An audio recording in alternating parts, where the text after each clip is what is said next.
Hello, my name is Katharine Gray. I'm the founder and director of Heavenly Partners. Today I want to talk to you about a very important topic, and that's the topic of conversation. It's a skill in dating that we all need if we're going to date successfully.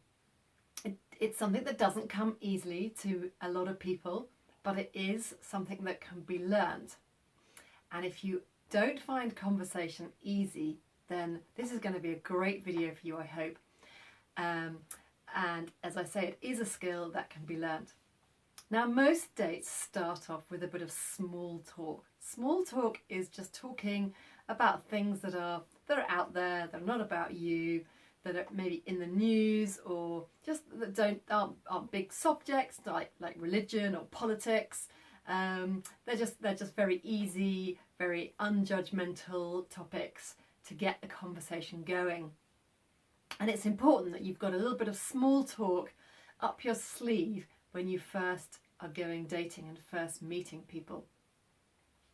Now, if conversation and small talk doesn't come easy to you, then it's something that you need to think about. As I said, it's a skill you can learn, and it's something that you can prepare in advance. So let's imagine you're going on a date, or even you're ringing somebody up for the first time. You've had their details, somebody's introduced you, and you've had their details, and you're going to be speaking to them on the phone for the first time. You need to be able to keep the conversation going.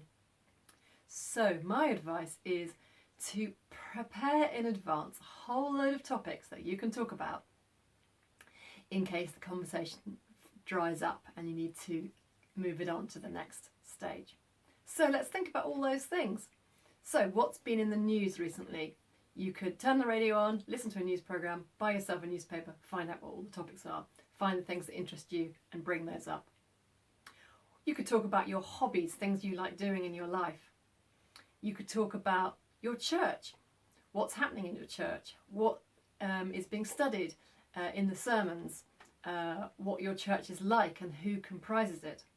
You could talk about the most interesting things about your job.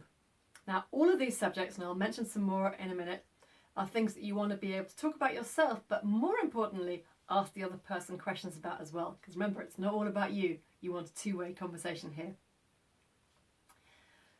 Perhaps you could talk about the things that are happening in the time of year that it is, whether there's a festival on, or it's a holiday time, or whether it's a special feast day.